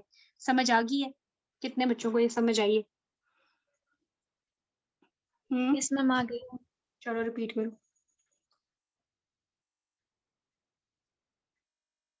रिपीट करो। मैं लिख रही हूँ साथ साथ तुम बताती हो। चलो अल्ताफ रिपीट कराएंगे। अल्ताफ है हमारे साथ? Yes ma'am. चलो मैम रिपीट करो। पेशेंट से कहेंगे कि अपने मुंह को वो करें, हवा से भर दे। तो जब अपने मुंह को हवा से भरेगा तो वहाँ पे जो उसकी जो ट्यूब जो है वो हवा उसमें वो एंटर होगी, तो हम और बल्ज आउट कर जाएगी बाहर की तरफ। तो हम उसका ऑटोस्कोप से उसको देखेंगे। जब उसकी बल्जिंग हुई होगी तो वो नॉर्मल होगी। ठीक है, वेरी गुड। तो ये बेटे मैंने आप लोगों को सारा यहाँ पे लिख भी दिया साथ साथ कि हमने नोस्ट्रल क्लोज कराने हैं, लिप्स को क्लोज कराना है, उसको कहना है इन्फ्लेमेशन करे, मुंह को फुला ले, प्रेशर रेज्ड होगा, एयर टेम्पेनिक में एयर सॉरी यूस्टेशियन ट्यूब से मिडल ईयर और मिडल ईयर से मैंने आपको समझाया कि वो टेम्पेनिक मेम्ब्रेन तक आ जाएगी और टेम्पेनिक मेम्ब्रेन बल्ज आउट करेगी और आप बाय रोटोस्कोप से उसको देख लोगे। तो इसका मतलब है एनाटॉमिकल अलाइनमेंट इज नॉर्मल। हम कहेंगे हमारा जो टेस्ट है वो नेगेटिव है क्योंकि इसमें कोई पैथोलॉजी नहीं है, ठीक है, वो बिल्कुल नॉर्मल आया। अल्ताफ आपने पिछले प्रीवियस लेक्चर्स पढ़े? समझ आइए आपको external ear anatomy and pathologies? Yes ma'am, पढ़े आगे। मैं भी, ठीक है, मैं भी सुनती हूँ आपसे। अच्छा, उसमें हम लोगों ने एक बात की हुई है प्रोसीजर की जिसको हम कहते हैं मिएटोप्लास्टी और किनालोप्लास्टी। क्या फर्क है इनमें? पूछना नहीं है। नहीं पूछना तो है, मैंने, मुझे पता चलेगा कितना पढ़े हैं मेरे बच्चे। मिएटोप्लास्टी और किनालोप्लास्टी में क्या डिफरेंस है? नहीं पढ़ा ना? चलो उसको कोई बच्चा बताए क्या फर्क है इन दोनों में। What is meatoplasty, what is canaloplasty? Ma'am meatoplasty में हम कैनाल को वाइडन करते हैं। किनालोप्लास्टी में हम वाइड करते हैं? Are you sure? मिएटोप्लास्टी, हाँ, मिएटोप्लास्टी में एक्सटर्नल ऑडिटरी किनाल को वाइड करते हैं। हम फॉर्मेशन ऑफ न्यू कैनाल करते हाँ, किनालोप्लास्टी में हम नई किनाल बनाते हैं। हाँ, वेरी गुड। किनालोप्लास्टी में अल्ताफ हम नई किनाल बनाते हैं जिन लोगों की एक्सटर्नल ऑडिटरी किनाल नहीं होती, ठीक है। और मिएटोप्लास्टी में ऑलरेडी प्रेजेंट है किनाल लेकिन वो कंस्ट्रिक्ट हुई हुई है, वो थोड़ी नैरो हुई हुई है, तो उसको वाइडन करते हैं, ठीक है। कल फिर मैं पूछूंगी तुम कितना पढ़ के आए हो, सही है, पिछले लेक्चर्स को। अच्छा, उसके बाद जो है हाँ ठीक है, उसके बाद बेटे मैं आप लोगों को टेस्ट करा रही थी, तो हमने जो पहला टेस्ट कर लिया that is basically Valsalva test, तो वो हो गया। अच्छा, उसके बाद अब हमारे पास दूसरा टेस्ट आ जाता है, बल्कि इसी टेस्ट को हम लोग कंटिन्यू कर रहे हैं, लेकिन अगर हम लोग चिल्ड्रंस की बात करें, बट इन चिल्ड्रंस तो जाहिर है चिल्ड्रंस तो हमारी इंस्ट्रक्शन को नहीं ना फॉलो करेगा। 1 साल का बच्चा तो नहीं कर सकता कि वो मुंह को फुला ले या हमारी बात को समझ जाए, ठीक है। फिर इस चिल्ड्रन के अंदर हम लोग क्या करेंगे, हम खुद जो है वो इसकी एक हमारे पास जो है वो इस तरह की, मैंने आपको भी दिखाई, वो होता है बैग्स होता है और इसके अंदर जो है वो एयर होती है और आगे जाके ना इसका यहाँ पे जाके ये ऐसे होता है, ठीक है। तो हम लोग इस बच्चे के अंदर क्या करेंगे, नोस्ट्रल्स को, एक नोस्ट्रल को क्लोज करेंगे, ठीक है। हाँ, एक नॉस्ट्रल को जो है वो हम लोग बिल्कुल क्लोज कर देंगे। 2 नॉस्ट्रल्स होते हैं ना हमारे, तो एक नॉस्ट्रल को हम क्लोज कर देंगे और दूसरे नॉस्ट्रल से ना ये बैग डालेंगे, सही है, ये पंप सा। और इसी तरह हम उसके लिप्स वगैरह को भी क्लोज कर देंगे और फिर हम इसको इन्फ्लेम्ड करेंगे। जब हम इसको ऐसे लाइक प्रेशर देंगे, पंप करेंगे, तो हवा जाएगी अंदर जाएगी, प्रेशर रेज्ड होगा और आगे बेटे सारी बात वही है कि उसकी भी टेम्पेनिक मेम्ब्रेन बल्ज आउट करेगी और उसको भी हम लोग ऑटोस्कोप से देख लेंगे। तो बच्चों के अंदर हम ये इस तरह से करते हैं और इसको कहते हैं पॉलिटाइजर टेस्ट। तो अब एक एमसीक्यू आया हुआ था रिसेंट एग्जाम के अंदर कि जो पॉलिटाइजर टेस्ट है, politzer is used, test is used to perform, या politzer bag manoeuvre is used to check the potency of, फिर वहां पे लिखा हुआ था external auditory canal, nasopharynx, larynx या यूस्टेशियन ट्यूब। तो किसके लिए यूज होती है ये? Station tube. Eustachian tube, very good. ठीक है, तो ये आसान सा बस नॉर्मल सा एक प्रोसीजर है जो आप यूस्टेशियन ट्यूब की पेटेंसी को चेक करने के लिए, वो भी एनाटॉमिकल पेटेंसी को चेक करने के लिए परफॉर्म करते हैं। ठीक है, तो ये 2 प्रोसीजर्स आपको समझ आ गए। थर्ड चीज बेटे हमारे पास आ जाती है यूस्टेशियन ट्यूब कैथेटराइजेशन। अब ये यूस्टेशियन ट्यूब कैथेटराइजेशन बड़ा फेवरेट क्वेश्चन होता है एक्सटर्नल एग्जामिनर या इंटरनल एग्जामिनर का, लेकिन ये वाइवा ना आपसे पूछता जरूर है कि आपको इसके बारे में क्या पता है ना, इंपॉर्टेंट प्रोसीजर है। अब सबसे पहले बेटे यूस्टेशियन ट्यूब कैथेटराइजर अगर हम देखें ना तो ये इस तरह का होता है, ये बिल्कुल आपकी जो सक्शन कैन्यूला होता है ना, उसकी तरह का ही होता है। तो इसको सेपरेट करना है हमने कि this is not a suction cannula. अब इसको सेपरेट करने के पॉइंट्स ये होते हैं कि आपने देखना है यहाँ पे ना इसकी ऊपर की तरफ एक राउंड सी स्वेलिंग होती है। ठीक है, तो हम कहते हैं कि ऊपर की तरफ हमारे पास राउंड सॉफ्ट स्वेलिंग या राउंड सॉफ्ट एंडिंग होती है। दूसरी बात एक ये डिफरेंस है।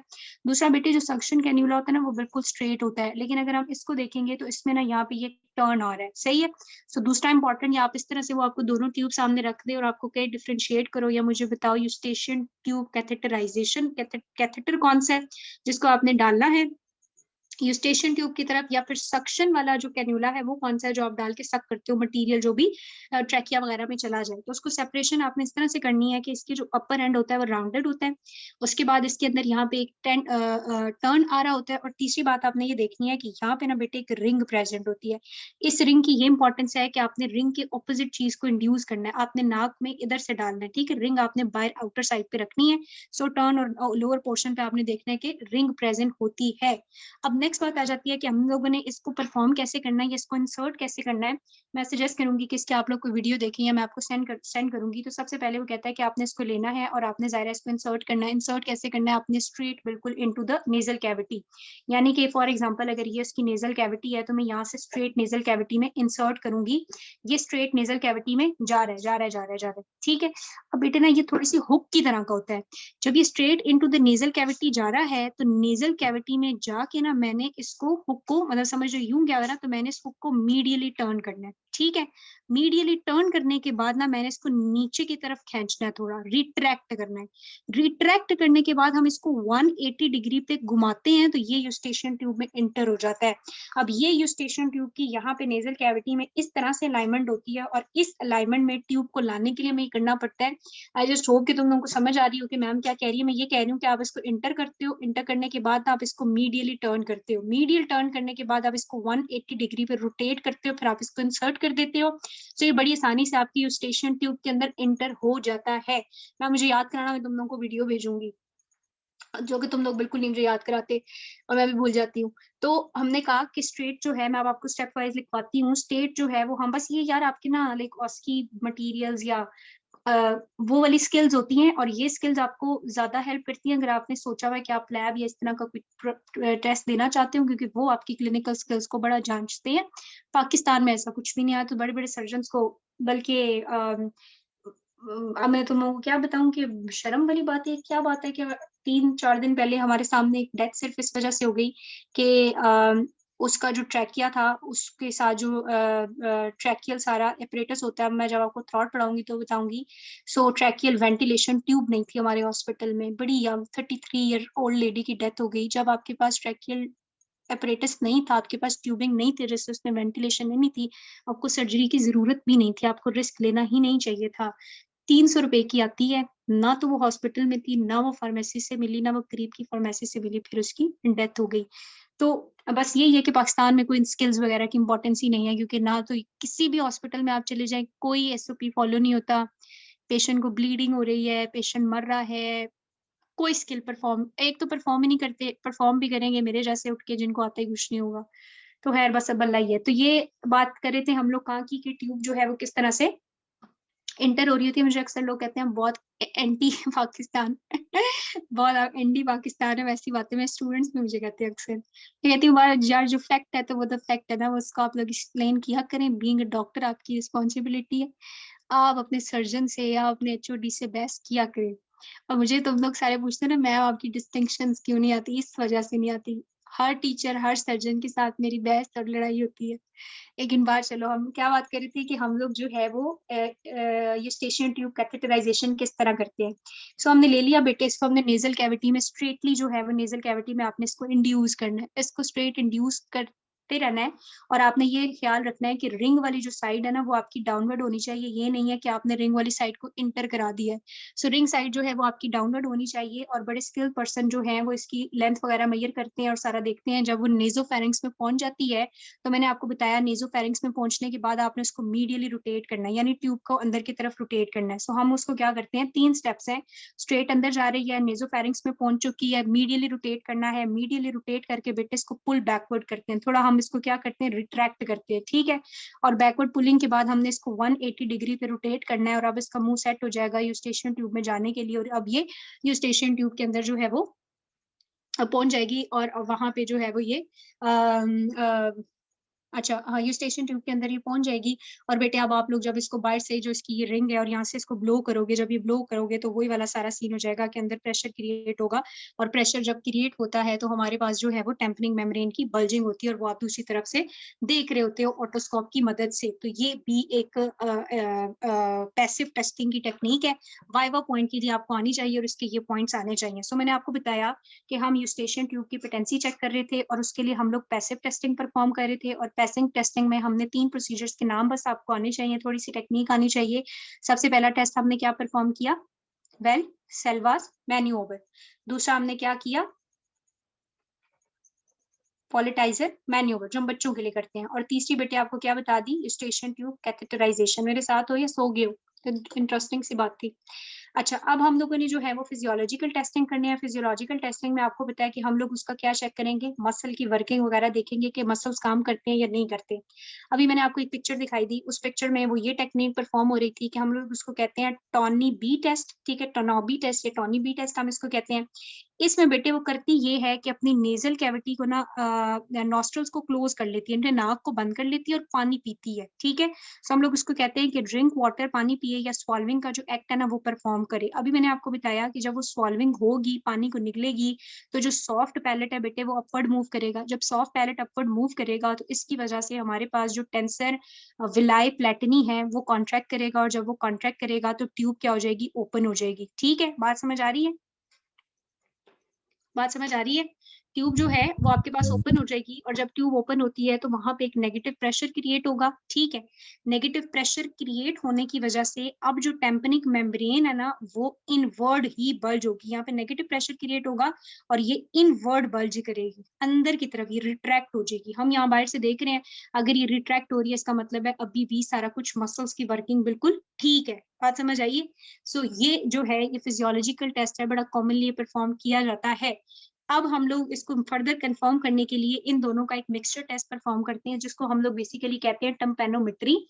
बहुत सारे डिजीजेस में मैं आपको टम्पेनोमेट्री पढ़ाऊंगी, यहाँ पे भी हम थोड़ा सा टम्पेनोमेट्री को डिस्कस कर लेते हैं। बेटे टम्पेनोमेट्री जो यूस्टेशियन ट्यूब के लिए परफॉर्म की जाती है इसको हम लोग कहते हैं इन्फ्लेशन या डी इन्फ्लेशन टेस्ट। इन्फ्लेशन और डी इन्फ्लेशन टेस्ट क्यों, पहले हम टेम्पनिक कैविटी के अंदर जो है वो एयर इन्फ्लेट करेंगे, इन्फ्लेशन से क्या होगा, वो बल्ज आउट करेगी। और फिर हम डी इन्फ्लेट करेंगे तो वो रिट्रैक्ट होगी। और ये दोनों चीजें हमने इस टम्पेनोमेट्री की मदद से चेक करनी है। कैसे टम्पेनोमेट्री की मदद से चेक करनी है बेटे, this is your pinna external auditory canal and then आपका जो है वो ईयर आ गया और आपकी यूस्टेशियन ट्यूब आ गई एंड देन यहाँ पे आपका जो है वो नेजोफेरिंक्स आ गया। अब होता ये है कि यहाँ पे हम लोग जो है वो एक प्रॉप को इंसर्ट करते हैं टम्पेनोमेट्री करने के लिए। ये जो प्रॉप की इंसर्शन है या जो प्रॉप से हम लोग देख रहे हैं, जैसे पहले हम ऑटोस्कोप से देख रहे थे, तो बेटे ये जो प्रॉबिंग हम लोग इंसर्ट करते हैं इस प्रॉब के ना 3 कंपोनेंट्स होते हैं और आगे डिफरेंट टेक्निक्स में बताऊंगी किस तरह से इसको यूज करते हैं।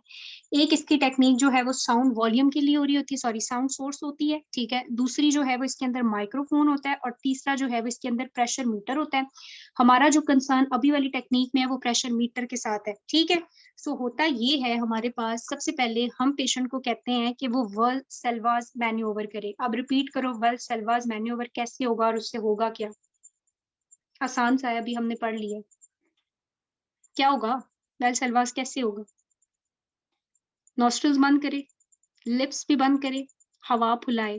क्यों नहीं समझ आ रही तुम लोगों को, इतना मुश्किल पढ़ रहे हम कुछ। व्हाट इज वाल्सेल्वास मैन्यूवर, क्या पढ़ाया तुम लोग?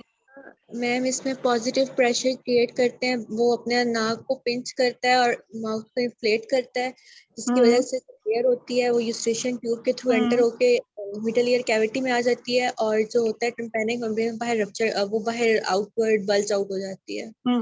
देखो बेटे, ये वाली सारी बात जो बेटी ने बहुत अच्छी बता दी कि हमारे पास इसमें क्या करना है, इन्फ्लेशन करनी है, और इन्फ्लेशन से जो प्रेशर है वो सारे का सारा यहाँ जाना है, और इस प्रेशर की वजह से हमने कहा इन्फ्लेशन हो गई है और ये मेम्ब्रेन बल्ज आउट करेगी। ठीक है, जब ये मेम्ब्रेन बल्ज आउट करेगी तो प्रेशर यहाँ पे भी रेज करेगा, और इस प्रेशर को हम लोग क्या करेंगे, प्रोबिंग या टेम्पैनोमीटर की मदद से हमने मेजर कर लिया कि प्रेशर इंक्रीज हो गया। ठीक है, अब साथ ही साथ हमने क्या करना है कि पेशेंट को कहना है फौरन कि आप लोग अब अपना अपने टॉनी बी जो है वो परफॉर्म करो। ठीक है, सो टोनोबी या टोनोबी बी टेस्ट परफॉर्म करो। अब इसमें वो क्या करेगी, नॉस्ट्रल्स को क्लोज करेगी और पानी पीने की कोशिश करेगी। जब वो सॉल्विंग करेगी तो स्टेशन ट्यूब खुल जाएगी। इसके खुलने की वजह से यहाँ पे नेगेटिव प्रेशर क्रिएट होगा।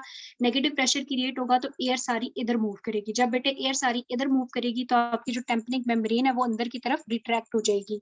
तो इसकी मदद से एट द सेम टाइम हम फिजियोलॉजिकल टेस्टिंग भी कर लेते हैं, हम नॉन फिजियोलॉजिकल टेस्टिंग भी कर लेते हैं। ये बात आपको समझ आ गई है?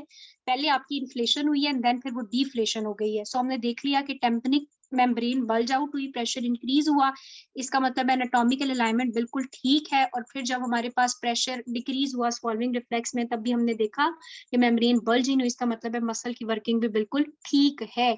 सो ये टेम्पैनोमेट्री आप लोग परफॉर्म करते हो दोनों को, इन्फ्लेशन और डिफ्लेशन टेस्ट के लिए। अब बेटे बात ये आती है कि टेम्पैनोमेट्री आप परफॉर्म कर सकते हो अगर आपकी टेम्पैनिक मेम्ब्रेन इवन परफोरेटेड है तो भी। तो बहुत सारे कम टेस्ट हैं जो आप टेम्पैनिक मेम्ब्रेन की परफोरेशन के बावजूद परफॉर्म करते हो, तो वो उनमें से एक टेम्पैनोमेट्री भी है। ठीक है, और हम क्या कर सकते हैं, अभी तक हम लोगों ने वेल सेल्वास कर लिया, पॉल्टीज मैन्योवर कर लिया, यूस्टेशियन ट्यूब कैथेटराइजेशन कर ली, एंड देन बेटे हमने टेम्पैनोमेट्री कर ली। और क्या करें यूस्टेशियन ट्यूब को देखने के लिए? बस 2-3 बातें रह गई हैं, फिर आपको छुट्टी हो जाएगी, तो इसको प्लीज सुन लें। एक हमारे पास आ जाता है रेडियोलॉजिकल टेस्टिंग। रेडियोलॉजिकल टेस्टिंग हम लोग क्या करते हैं बेटे, हम कोई रेडियो ओपैक डाई जो है वो मिडल ईयर में डालते हैं, मिडल ईयर से वो ट्रेवल करता है यूस्टेशियन ट्यूब में, एंड देन वहां से बेटे अगेन वही बात है कि वो आपके पास आ जाता है फेरिंग्स में। तो अगर वो फेरिंग्स में यहाँ से डाई इधर जाएगा, उसके बाद ये बीच में हमारे पास टेम्पैनिक मेम्ब्रेन है, ईयर है, नेजोफेरिंग्स। तो अगर ये ट्रेवल करेगा और उसके नेजोफेरिंग्स में वो डाई आ जाएगा, तो इसका मतलब है बीच में कहीं पे भी ब्लॉकेज नहीं है, कहीं पे भी ऑब्स्ट्रक्शन नहीं है, बिल्कुल ठीक है। अगर वो यहाँ तक ट्रेवल करके नहीं आएगा तो फिर हम लोग जो है वो एक्सरे करते हैं, और एक्सरे की मदद से हम ऑब्स्ट्रक्शन को लोकलाइज कर लेते हैं। तो ये भी एक प्रोसीजर है जिसके थ्रू आप यूस्टेशियन ट्यूब की पेटेंसी या फंक्शनिंग या सारी चीजों को डिटेक्ट कर सकते हो। ये सारी आपकी डिंगरा के अंदर टेक्निक्स उनने लिखी हुई है, आपको आनी भी चाहिए। नेक्स्ट टेस्ट जो हम लोग करते हैं वो हमारे पास सेक्राइन टेस्टिंग होती है। सेक्राइन में हमारे पास क्या करते हैं कि ये एक स्वीट टेस्ट वाली डाई सी होती है। इस डाई को जब हम डालते हैं तो उसके बाद वो क्या करता है कि नेजोफेरिंग्स पे उसको कुछ मीठा मीठा फील होता है। ठीक है, इसको स्वीट टेस्ट आ जाता है फेरिंग्स एंड देन नीचे इसोफेगस में। तो भी हमें समझ आ जाता है कि ठीक है, टेस्ट ठीक है, पोटेंसी ठीक है। और इसी तरह बेटे हम लोग यूज करते हैं मेथलीन ब्लू टेस्ट डाई को, उसमें भी सेम यही प्रोसीजर है कि डाई जाएगा और वो ट्रेवल करेगा एंड दिस एंड दैट हो जाएगा। इंपॉर्टेंट टेक्निक हम लोगों ने करनी होती है सीटी स्कैन। अब मेरे पास पता नहीं वो पिक्चर क्यों नहीं आई फोन में, मैं आपको सीटी स्कैन एंड पे दिखाती हूँ। सीटी स्कैन जब हम लोग करते हैं ना तो बड़ी खूबसूरत सी ऐसे ना पिक्चर सी आती है, उसमें आपके पास जो एक्सटर्नल ईयर नजर आ जाता है, बीच में आपको मिडिल ईयर नजर आता है, फिर इनर ईयर नजर आता है। मिडिल ईयर के ना यहाँ पे ट्यूब नजर आती है, बिल्कुल क्लोज हुई हुई होती है। लेकिन अगर हमारे पास ये ओपन है या इनमें कोई ऑब्स्ट्रक्शन है या कोई ब्लॉकेज है ना, तो वो हमें नजर आ जाता है। ठीक है, बड़ा इजिली क्लियरली वो विजिबल होता है। अब सम टाइम ये होता है कि पेशेंट बिल्कुल रेस्ट पे है, बिल्कुल रेस्ट पे है, तो रेस्ट पे पता है आप लोगों को ट्यूब क्लोज होनी चाहिए, ये समझना ही आता है पेपर में। रेस्ट में ट्यूब को क्लोज होना चाहिए, लेकिन बहुत सारे लोगों में हमने देखा कि इवन वो रेस्ट पे थे तो उनकी लेफ्ट या राइट कोई एक ट्यूब ना ओपन थी। ठीक है, अब मैं आपको बताऊं ये ट्यूब उन लोगों में ओपन होती है, अगर ये ट्यूब ओपन होगी तो हम लोग इसको कहते हैं पैथुलस यूस्टेशियन ट्यूब। ठीक है, ये जो पैथुलस यूस्टेशियन ट्यूब है बेटे, ये वो कंडीशन है जिसमें हम कहते हैं कि पेशेंट को ऑटोफोनिया हो जाता है। ऑटोफोनिया का मतलब है उसको अपनी आवाज सुनाई देती है, वो अपनी आवाज सारी सुनता है। जैसे कभी कभी हेडफोन लगा लो ना तो अपनी आवाज रिपीट होती है, इस इंसान को अपनी आवाज रिपीट होती है, ना सिर्फ अपनी अपनी सांसों की आवाज भी सुनता है, अपनी धड़कन की आवाज भी सुनता है। वो इसके लिए इतना इरिटेटिंग हो रहा होता है, जो भी इसके नेजोफेरिंग्स में इवन चल रहा है, वो सांस ले रहा है, खराटे है, सारा कुछ ना ट्रेवल करता है और ईयर में जाता है। तो ये जो है उसके लिए बहुत ज्यादा इरिटेटिंग चीज होती है। और आपको पता होना चाहिए कि ऑटोफोनिया की फाइंडिंग क्या है, open tube even at rest on CT scan. At rest on CT scan, if tube is open, what is your differential diagnosis list? तो उसमें सबसे पहले आपके पास पैथुलस एजुस्टेशन ट्यूब आती है, और इसका बेटे सबसे कॉमन कॉज इज आइडियोपैथिक। हमें नहीं पता ये क्यों हो जाती है, लेकिन बहुत सारे लोगों में अगर एकदम वेट लॉस है तो भी हो जाती है, और फिर प्रेगनेंसी का जो 3rd ट्राइमेस्टर है उसमें मोस्ट कॉमनली ये कंप्लेन हो जाती है। बात आपसे यही पूछते हैं कि आप लोग इसको डायग्नोज किस तरह से करते हो। अगर पेशेंट आके कह रहा है कि मुझे अपनी आवाज सुनाई दे रही है, तो आपने डायरेक्ट सीटी स्कैन करना है, ठीक है। सीटी स्कैन पे आपकी फाइंडिंग क्या मिलेगी, रेस्ट पे आपकी जो ट्यूब है ओपन हुई हुई है। अब क्या करो, अब आपने इसको ट्रीट करना है। तो बेटे आपका जो इसका ट्रीटमेंट प्लान है बड़ा इंपॉर्टेंट है। कहते हैं इनिशियली क्या होता था कि हम लोग इन पेशेंट्स को बहुत सारी नेजल डीकंजेस्टेंट दे रहे थे, सही है, हमें समझ नहीं आ रही थी हम करें क्या। फिर हम लोगों ने इनको साथ में जो है वो कुछ स्टेरॉइड्स भी देना शुरू कर दिए, ठीक है। उसके बाद ना एक इंजेक्शन देना शुरू किया जिसको हम कहते हैं टेफ्लॉन इंजेक्शन। ये जो टेफ्लॉन इंजेक्शन है ये दे रहे थे, इससे हमें फायदा तो हो रहा था। लेकिन मेरी बात सुनो, आप ये बताओ कि जो मिडल ईयर है उस मिडल ईयर की किस वॉल में यूस्टेशियन ट्यूब है, ओपनिंग किस वॉल में थी?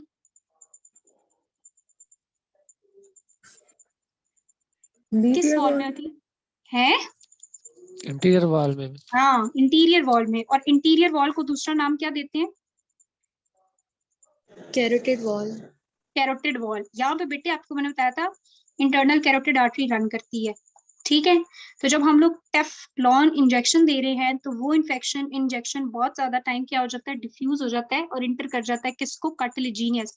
तो ये आगे वाला 2/3 पोर्शन इज कार्टिलेजिनियस, और बीच में नैरोवेस पोर्शन बहुत ज्यादा। तो बहुत दफा ऐसे होता है कि मिस इंजेक्शन लग जाता है या फिर इसकी डिफ्यूजन होके चला जाता है इंटरनल कैरोटिड आर्टरी में। जब ये इंटरनल कैरोटिड आर्टरी में आपका इंजेक्शन जाता है तो ये फौरन जो है वो पेशेंट की डेथ कॉज कर देता था। तो बहुत सारे केसेस देने के बाद अब इसके ऊपर बैन लग गया है, अब ये आप नहीं दे सकते।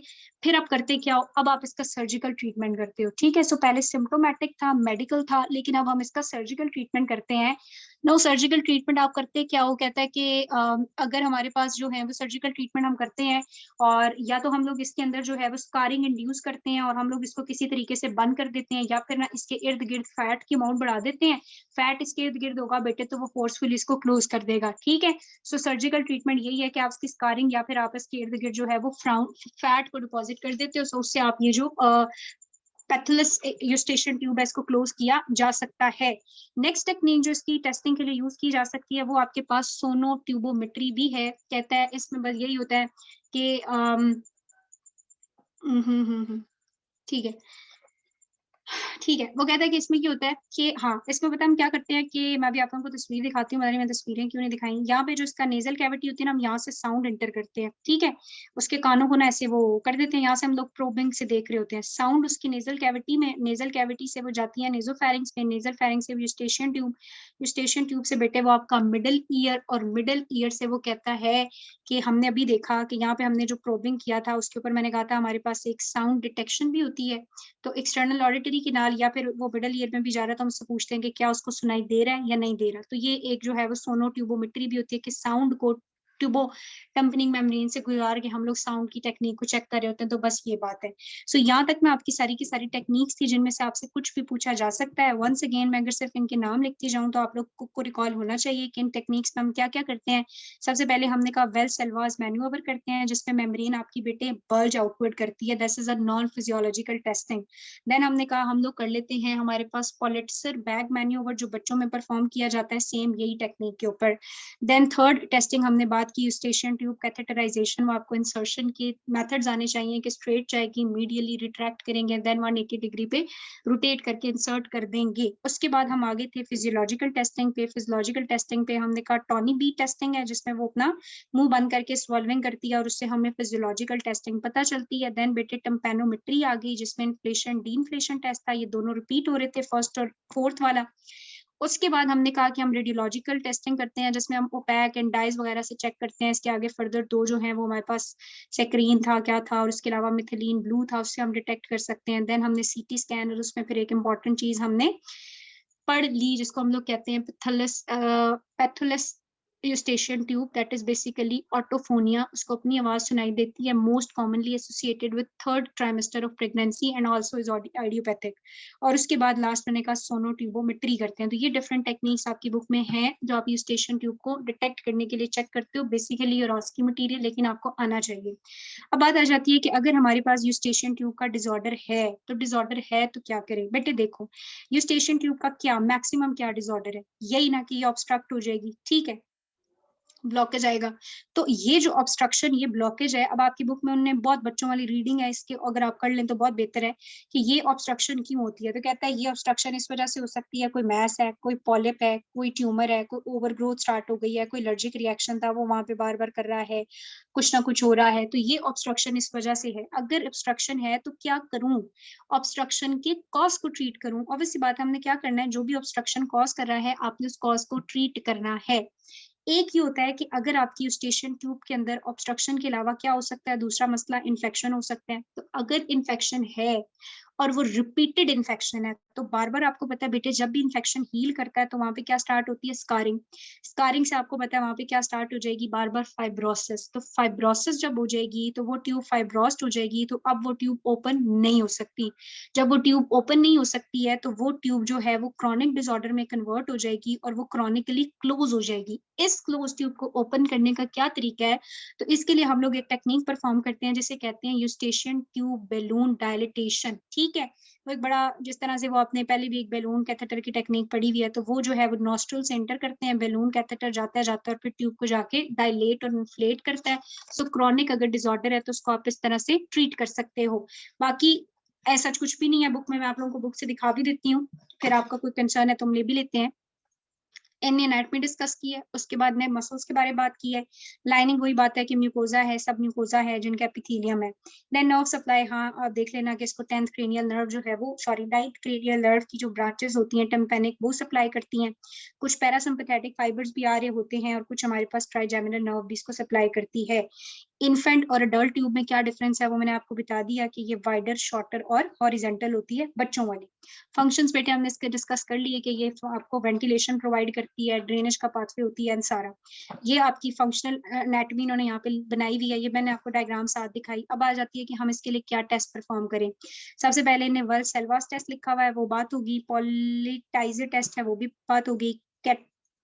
कैथेटराइजेशन वो भी हमने बात कर ली। टॉनी बी टेस्ट भी कर लिया, टेम्पेनोमेट्री कराया, रेडियोलॉजिकल टेस्टिंग करते हैं, सेक्राइन या मिथिलीन ब्लू ऐड कर देते हैं जो कि उसको टेस्ट या डाई करता है, वो भी। एंड देन सोनोट्यूबोमेट्री भी हमने बात कर ली। नेक्स्ट बात आ जाती है बेटे कि इसका अगर ब्लॉक डिसऑर्डर्स है, तो डिसऑर्डर्स में यही है कि ब्लॉकेज हो सकता है ना मैक्सिमम। तो वो ब्लॉकेज जो है वो क्यों हो रहा है, इसमें कुछ भी उन्होंने इतना इंपॉर्टेंट नहीं लिखा हुआ। ये ब्लॉकेज के डिफरेंट कॉजेज हैं, बस आपको आ जाए तो मोर देन इनफ। कोई एलर्जी, साइनसाइटिस, पॉलिप है, डेविएटेड नेजल सेप्टम है, कोई एडिनॉइड है, ट्यूमर है, क्लेफ्ट पैलेट मैंने कहा था उसको कोई मसला हो तो वो भी, क्योंकि क्लेफ्ट पैलेट में ही आके वो इंसर्ट होते हैं लिवेटर प्लेटनी दोनों, टेंसर और लिवेटर। तो अगर उसका मसला है तो भी ट्यूब की जो फंक्शनिंग है वो डिसफंक्शनिंग हो जाएगी और वो प्रॉब्लम कॉज करेगी। सो उसी बात को इन्होंने दोबारा लिखा हुआ है कि अगर एडिनॉइड है या फिर क्लेफ्ट पैलेट का मसला है या डाउन सिंड्रोम है तो उसमें भी मसल्स की डेवलपमेंट डिस्टर्ब होती है, साथ में ये भी हो सकता है। और बेटे बैरोट्रोमा मैं आपको समझाऊंगी, ये इंपॉर्टेंट चीज है इसमें, लेकिन उन्होंने यहाँ पे डिस्कस नहीं की हुई। बैरोट्रोमा ये होता है कि जब वो फ्लाइट से नीचे आया है या वो मरी गया है तो वापसी पे उसका ना कान बंद हो गया। तो वो कान इस वजह से बंद हो गया कि नॉर्मली तो ट्यूब जो है वो प्रेशर को बैलेंस कर देती है, लेकिन तब वो नहीं कर पाई और वहां पे नेगेटिव प्रेशर की क्रिएशन और टेम्पनिंग मेम्ब्रेन की बल्जिंग एंड रप्चरिंग एंड सारा सीन हो जाता है, फिर वो डेफ भी हो सकता है। सो उसको हम लोग जरा बाद में डिस्कस करेंगे। एंड देन आखिर में इसने वही पेटलस एजुस्टेशन ट्यूब को डिस्कस किया हुआ है, जिसका मतलब है कि ये आइडियोपैथिक है लेकिन प्रेगनेंसी और थर्ड ट्राइमेस्टर में हो सकती है, और इसमें उसको ऑटोफोनिया यानी कि वो अपनी आवाज खुद सुन रहा होता है।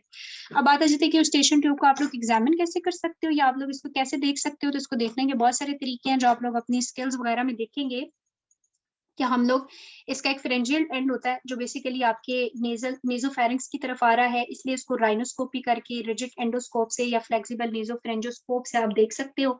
ये सारे इंस्ट्रूमेंट आपके हॉस्पिटल की ओपीडीज में होते हैं, वहां पे जाया करें और देखा करें। फर्स्ट एड ईएनटी ओपीडी के लिए वहां पड़े हुए होंगे। टेम्पनिक एंड को आप लोग एंडोस्कोप या ऑटो या माइक्रोस्कोप की मदद से कान की तरफ से जाके देख सकते हैं। तो ये बस आपका यूस्टेशियन ट्यूब वाला चैप्टर है, बहुत माइनर सा चैप्टर है, लेकिन यूस्टेशियन ट्यूब पढ़ाना इसलिए जरूरी था क्योंकि जो मिडिल ईयर इन्फेक्शन है ना, यहाँ पे देखो इसका जो सबसे इंपॉर्टेंट रूट है ना यूस्टेशियन ट्यूब। तो हमें इसके बारे में हेलो हाय होनी चाहिए थी, पर पता होना चाहिए था इसके थ्रू इन्फेक्शन ट्रैवल करता है, अगर ट्रैवल करता है तो क्या क्या टेस्टिंग करेंगे। सो वो टेस्टिंग आपको आनी चाहिए थी। ये इंशाल्लाह हम लोग कल पढ़ेंगे। इस चैप्टर में कोई मसला है, कुछ इशू है तो मुझसे पूछ लो, या इससे पहले का कोई प्रॉब्लम है तो भी मुझे बताओ। मैं जरा फिर तुम लोगों के साथ कल की एलओस की बात कर लेती हूँ। मैम यहाँ पे मैंने बगैर पढ़ा दिया ना, आसान था ना बच्चे, इसलिए। हाँ जी मैम जी जी। तो मैम यहाँ पे पेज 64 पे जो टेबल बना हुआ है ना, effects of acute and prolong tuber blockage, block, वो हाँ एक वो बार ब्लॉकेज समझा नहीं दें। है ना बेटा। अच्छा मैं समझा देती हूँ। वैसे बता इसमें लिखा हुआ है कि अगर वो ब्लॉक हो जाएगी, इसमें नेगेटिव प्रेशर क्रिएट हो जाएगा, फिर उसके अंदर जो है वो इन्फेक्शन बन जाएगा, फिर वो एक्यूट फॉर्म होगी, फिर वो क्रॉनिक फॉर्म होगी, फिर उसके अंदर जो है वो कोलेस्टेटोमा बन जाएगा। ठीक है, तो वो ब्लॉकेज का सारा इफेक्ट है, वो मैं आप लोगों को बता देती हूँ। अभी दोबारा बुक से लाइन वाइज बता देती हूँ।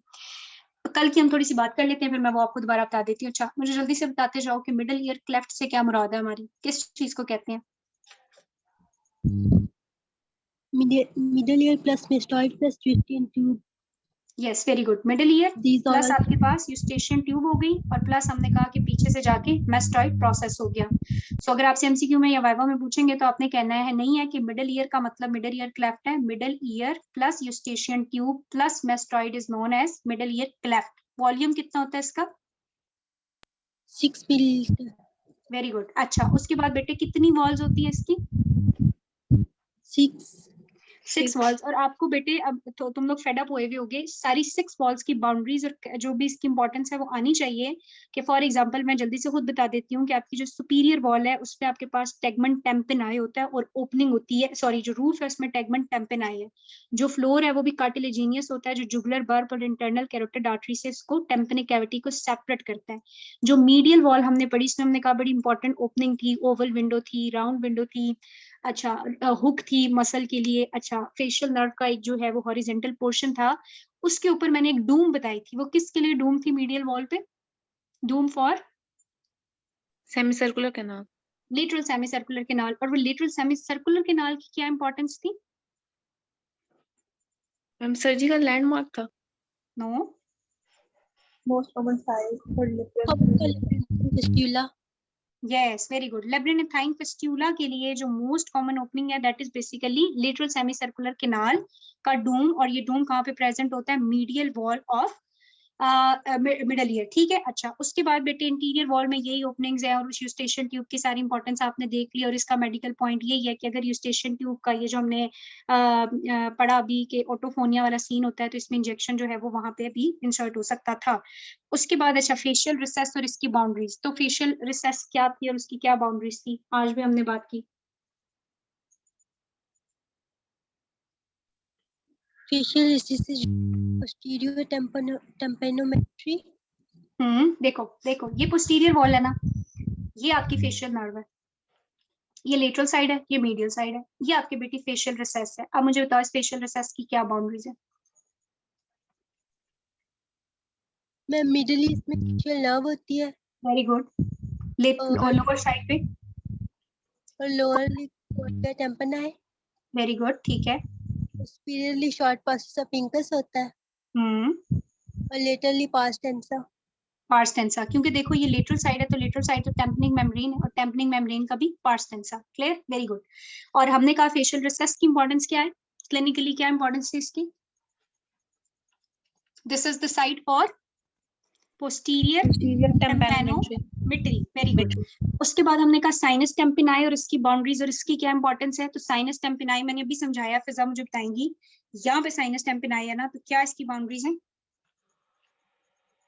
साइनस टेम्पिनाई के laterally, facial facial posteriorly, posterior wall, posterior medially, medial wall और ऊपर और नीचे दो हड्डियां, दो बोन्स। ठीक है, जी, ऊपर और नीचे दो बोन्स, और उनके नाम जो खुद मिक्स हो जाते हैं पता नहीं क्या, किसी को आते हैं तो वो बोल देते सुबिक्यूलम और हैं। हाँ पोंटिक्यूलस। हाँ सेम्बिक्यूलम और पॉन्टिक्यूलस। ठीक है।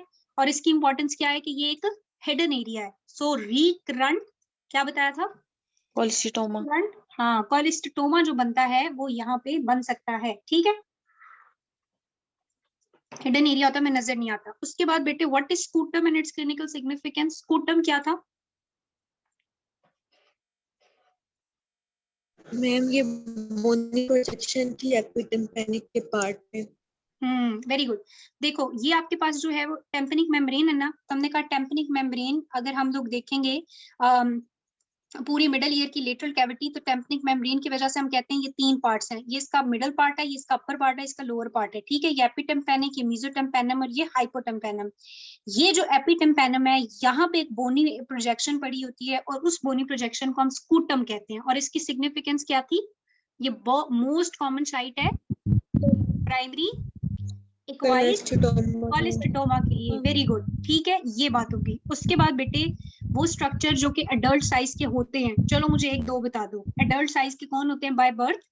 Mastoid, antrum, ossicles, middle ear, cochlea वगैरह वगैरह, ठीक है। फिर मिडल ईयर के कंटेंट क्या है? क्या क्या पढ़ा था मिडल ईयर में? ये पूरा मिडल ईयर अगर है तो इसमें क्या क्या पढ़ा हुआ है? 2 मसल्स, 3 ऑसिकल्स,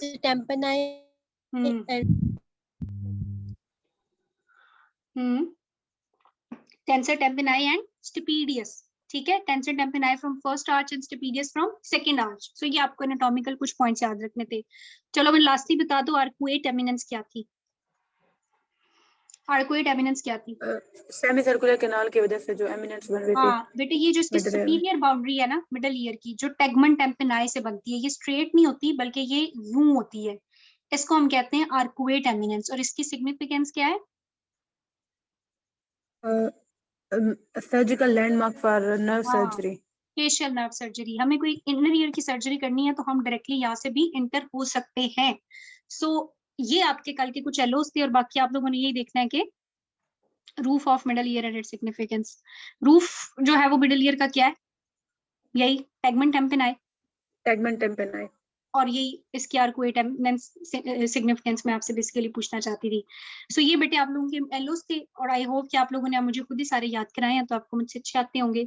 यही आपके एमसीक्यू या वाइवा पॉइंट्स हो सकते हैं, ठीक है। फिर अगर आज से कोई क्वेश्चन था बल्कि फिजा का, वो मैं बता देती हूँ। और उसके बाद फिर कल मैं आपको मिडल ईयर पढ़ाऊंगी, इनर ईयर पढ़ाऊंगी, और इनर ईयर के बाद फिर ये जो हमारे 5-6 चैप्टर्स है ना ऑडिटरी पार्ट की, ये हम एंड पे करेंगे। अच्छा देखो, वही मैंने कहा ना कि सबसे कॉमन मसला इसका क्या हो सकता है? इन्फेक्शन हो सकता है, ब्लॉकेज हो सकता है।